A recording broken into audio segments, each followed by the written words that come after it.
3 ways to come up with an idea for a disruptive product. We'd all love to have that big idea that makes us rich. Imagine if you were the person who invented Velcro or Post-it notes. With a simple mechanical solution, you could change your life, while also making life easier for millions of people around the world. Not only would your own day-to-day life become much happier and easier, millions of dollars will do that, but you'd get to enjoy the incredible sense of accomplishment that only comes from doing it on your own. But can you force an idea to come? How do you encourage that spark of inspiration? Here are a few experiments you can use to trigger that next big idea. 1. Think about things that frustrate you. In business, this is called a process fix. It involves looking at the routine activities of that organization and then seeing where that routine could be improved upon. The thing is, you can also apply the notion of the process fix to real life. That might mean making it easier to open cans, making toothbrushes last longer, or defrosting the car more efficiently. In other words, ask yourself what you find to be regularly frustrating, and then challenge yourself to come up with a solution in product form. Chances are that if you could benefit from it, so too could other people. 2. Combine 2 useful products. They say there is no such thing as a completely novel idea. That instead, the closest thing is to combine 2 existing ideas into something new. Well, why not embrace that reality by simply combining 2 ideas you like into one new idea? You see tons of inventions that work this way and serve a dual purpose, thereby removing the need to order 2 separate items. And they're often very successful. 3. Go for the next big thing. Many of us dream of products we wish existed, but which we know are impossible to make. Often, a good way to come up with a great idea is to look at those ideas and then try to make them more realistic. How can you take an idea that's impossible and create the next best thing using the realistic resources you have available to you? Often what you'll find is that you can get much closer to fulfilling the original brief than you probably expected. 4 innovative businesses you can learn from. Not every new business idea needs to be truly original. You can actually create a very successful business using only tried and tested formulas, and not even venture out that much into the unknown. In fact, this is sometimes the safer bet when it comes to creating a new business model. The problem is that it takes a truly innovative business idea if you really want to take the world by storm. If you're just happy to make a little money, then sure, something basic and already proven will work fine. But if you're looking to become a billionaire who forever changes the status quo, then you will need to come up with something completely new. Let me share 4 examples of companies that have done that in exciting ways. 1. Facebook. Facebook completely changed the way that we interact with one another, the way we stay in touch with friends, and the way that we make new acquaintances.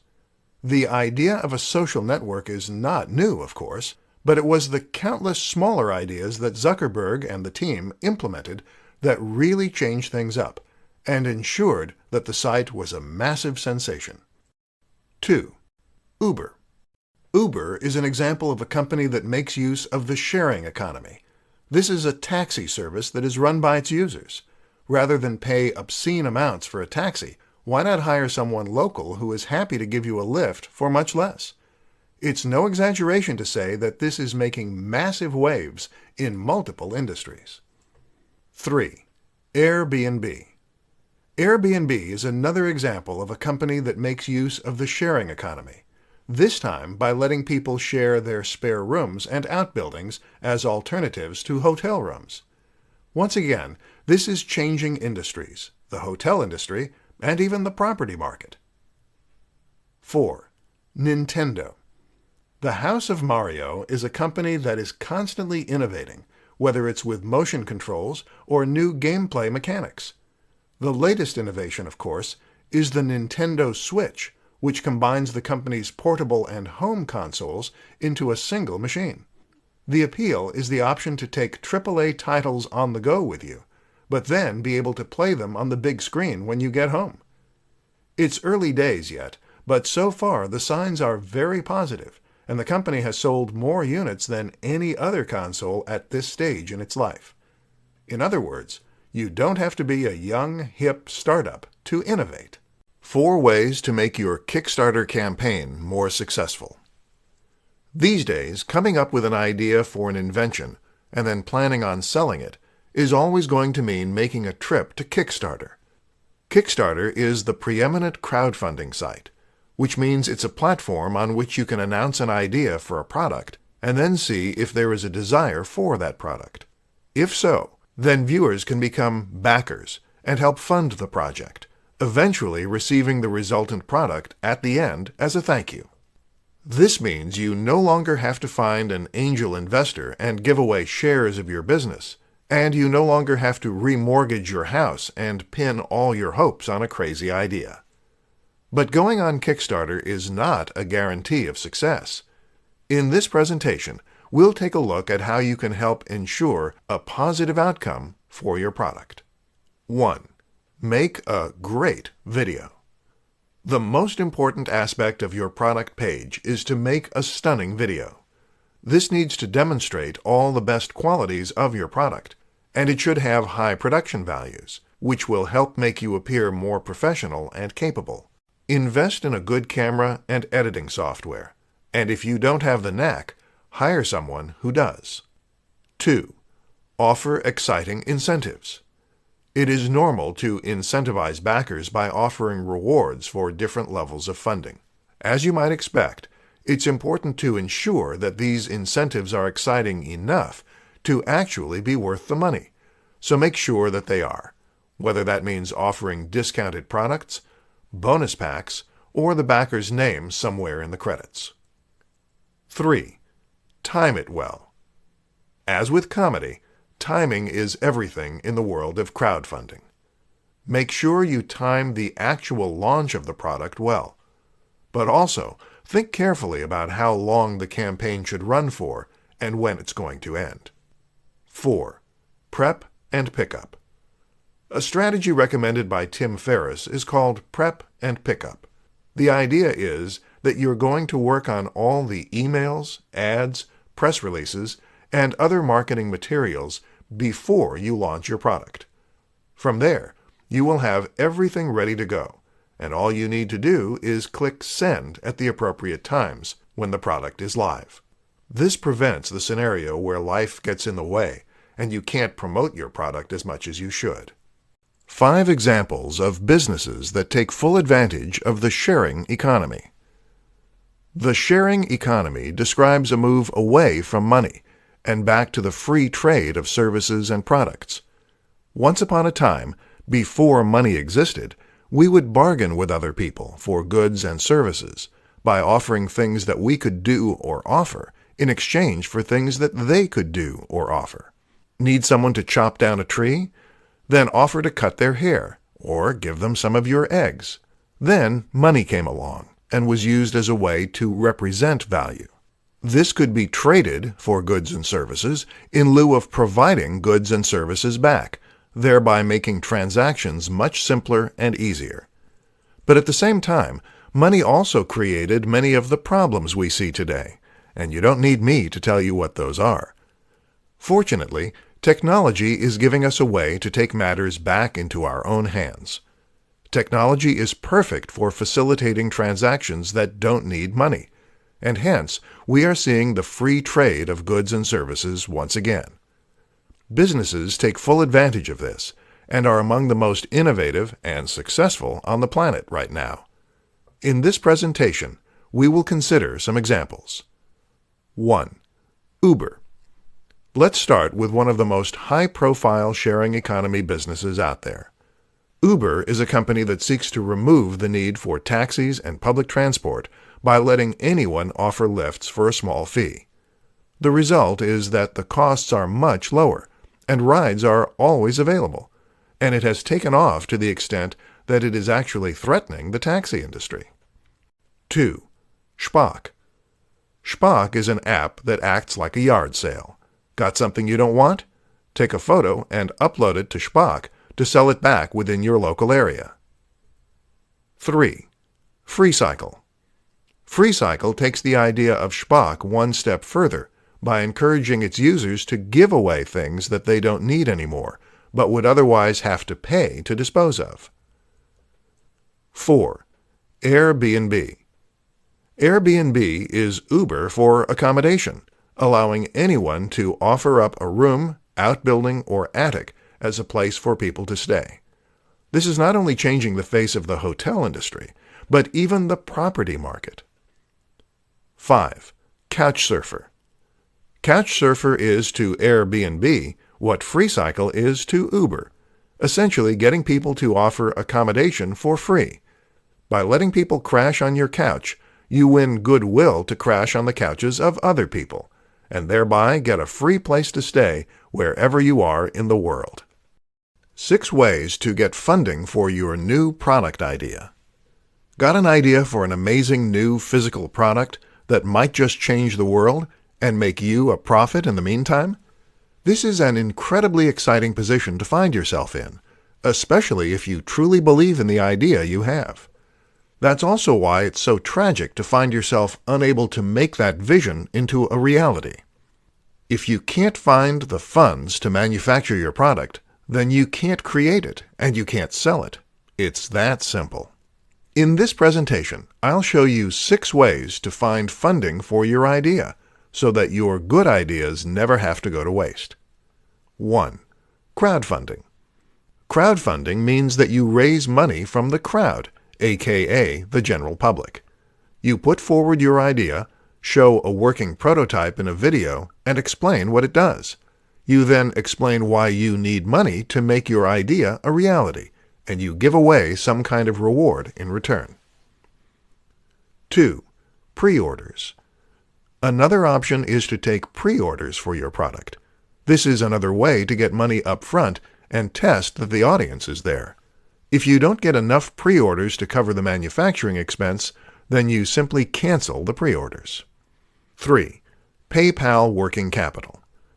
Don't overlook this option from PayPal.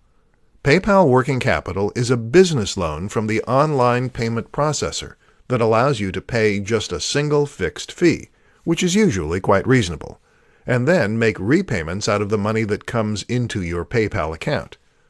While the fees aren't the lowest, it's the ease with which this loan works, the lack of impact on your credit score, and the convenient repayment system that make it a good option for inventors.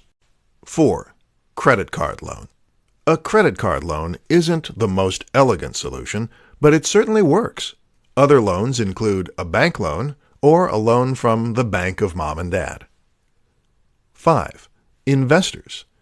Finding a loan from an angel investor is arguably the most stressful option for getting funding, but it's also the one that can potentially reap the most rewards, especially if you are also getting the advice and help of those investors to encourage your product to grow at the fastest rate and stand the best chance of succeeding.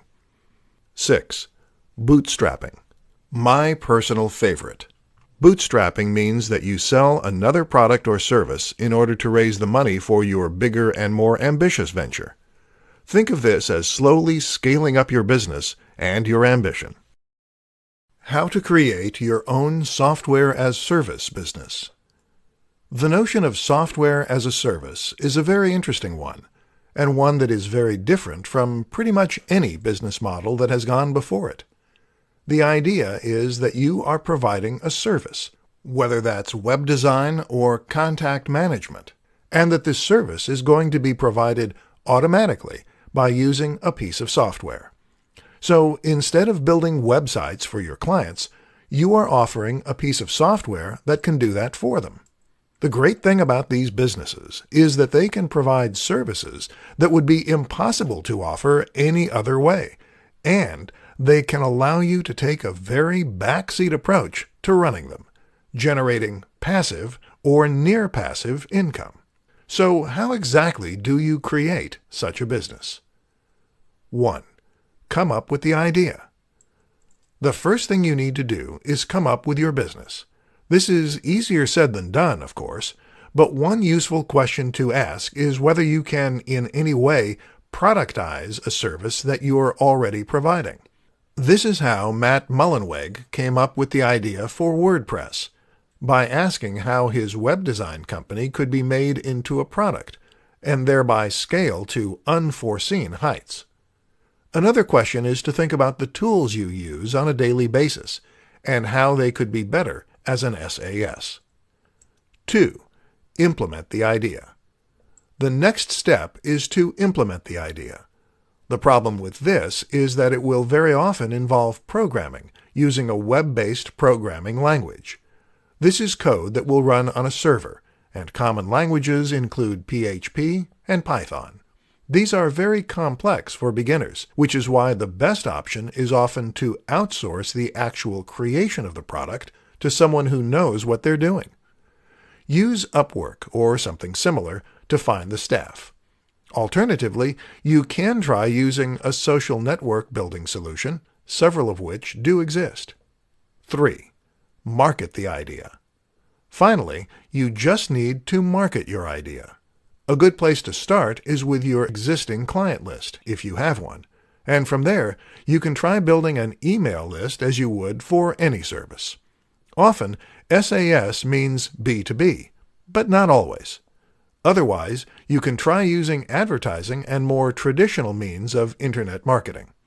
Invest the profits you make into more advertising to scale up your business, and then watch as it grows. How to find a need in a market and fill it. One of the best ways to come up with a successful business model, whether it's for a product or a service, is to find a simple need in a market and then fill it. In other words, what do people want that they don't have, and how can you satiate that need for them? If you can do this, then you'll be able to clearly communicate the value you offer and theoretically see a lot of sales as a result. In this presentation, we'll look at some ways you can identify those needs and fulfill them. 1. Look at existing products. One way to find a gap in the market is to look at the existing products in that space. What you'll likely find is that a few companies have got the niche stitched up, but that there is still room for improvement and still room for new products. Ask yourself, who are these products not catering to? What don't these products do that could be useful? 2. Look for pain points. They say that a good writer should always write what they know. Likewise, a good business strategy is to always stick with industries and niches that you understand. In other words, when you choose what you want to make or offer, it is best to choose something that you understand, rather than something that you've never used or experienced yourself. This way, you can think back to your own personal experience of that thing and ask yourself what could have been done better. Or if there is a product or service you use every day and it fails, ask yourself how that product could have been made any better. Is that something you can fix? 3. Survey the market. Another simple way to find things that aren't out there is to survey the intended market. In other words, ask the people you're selling to what they would like to see more of and where they feel their needs aren't being met. 4. Consider smaller cross-sections. Speaking of the market, have a think about who the market includes and whether there is a group within that market which has distinct needs not felt by the rest. Maybe people who work night shifts could benefit from a twist on an existing product, or people with a certain disability. All these strategies can be fantastic ways to find new business opportunities.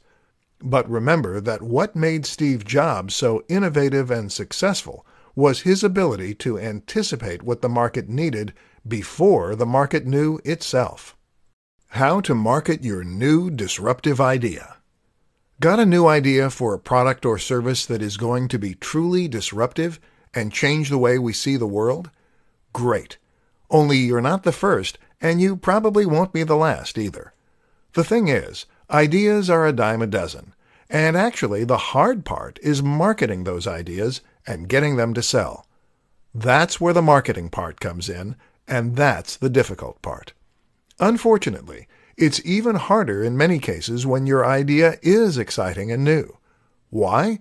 Because there is less point of reference and less context that you can use to explain your idea. So how do you get the word out about your new concept? Let's look at some options. In the beginning, the main aim of your marketing is often going to be explaining what your product is. This is your elevator pitch, and it's important that you've come up with a simple way to explain succinctly and clearly what your idea is, who needs it, and what they need it for. Another useful concept is to focus on the value proposition. In other words, where does the value come from with your new service or product? How does using this product make life better? Will your users be richer? Will they have more fun? Or will it improve their health? While the how and the what might be new, very often the why will be universal, and this will be key in communicating your message. In order to do any of this, though, you're going to need to think about whom your product is marketed to, and who will want to use it. This will tell you where to present your message, and how to present it. Have a think about the typical demographic that is likely to use your product, and think of comparable products and whom they are targeted at. Looking at comparable products is also a good way to get inspiration for your marketing. Finally, don't be afraid to embrace the newness of your product or service. In other words, if your product is so different that it stands out, then this can actually help it spread by word of mouth. Consider those 5-finger shoes by Vibram. These drew the eye so much that they practically marketed themselves. How can you get people talking about your brand? How to test an idea before bringing it to market. One of the worst things you can possibly do as an entrepreneur or any business person is to invest a huge amount of time and money into an idea that doesn't have an audience. If you spend thousands of dollars or countless hours developing a product that no one buys, then of course it is going to be money down the drain. And of course that may sound obvious, but it is an unfortunate reality that happens far more frequently than you might think. The problem is that we will often assume that because we want a certain product, that there must be market demand for it too. Or because something has been successful in the past, it will likely be successful in the future. This is not the case, however, and if you want to ensure your product will be successful, then there are some different precautions you need to take. In this presentation, we'll learn what those are. 1. Validation. In business terms, we call what we just described validation. The aim is to validate an idea for a product or business, and then test if it really has appeal. One way of doing this is to try selling the product or service before it's finished. You can do this by offering a beta test of sorts, by taking pre-orders, or even by having a sales page that informs the buyer you're out of stock only once they try to make a purchase. This is important because very often people will say they're interested in an idea, but they're not necessarily willing to pay for it. To test if your idea truly has legs, you really need your audience to put their money where their mouth is. Then you can calculate how much money you would have made and whether or not that would have been enough to make the work worthwhile. 2. Fail fast. A similar approach is to invest as little time and money into an idea as possible, but still release the product or service. This way, you can then start selling it as quickly as possible and testing to see if there's an audience there. If the product sells as is, called an MVP or minimally viable product, then you can invest more time in developing it and marketing it. If not, you move quickly on to the next project. Hence, fail fast. Top mistakes that new entrepreneurs make. Got a big new idea? Great. In all likelihood, you're probably extremely excited to bring it to market, whether it's some kind of service or some kind of physical product. Either way, though, you are now at a crossroads. People have amazing ideas all the time, but it is rare that they actually do anything useful with those ideas. All too often, those ideas don't come to anything because the person with the said idea never takes a chance on it, or because they go about it in the wrong way.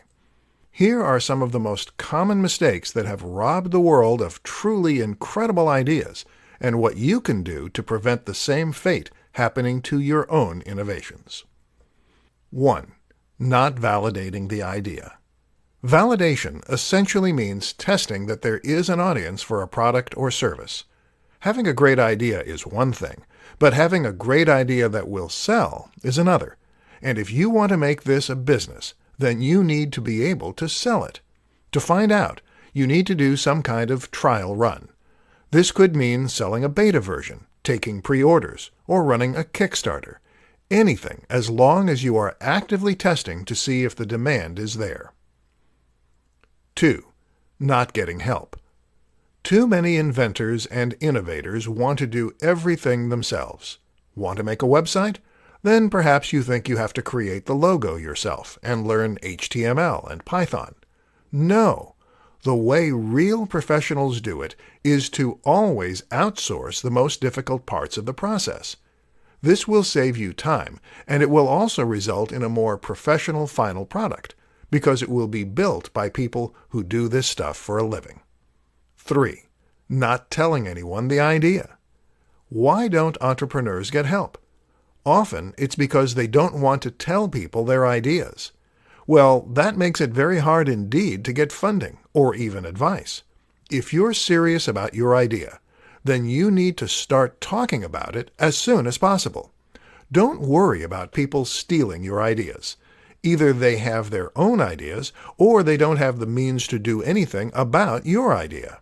The best way to protect an idea is to do it first and to do it best. In other words, stop making excuses and just do it.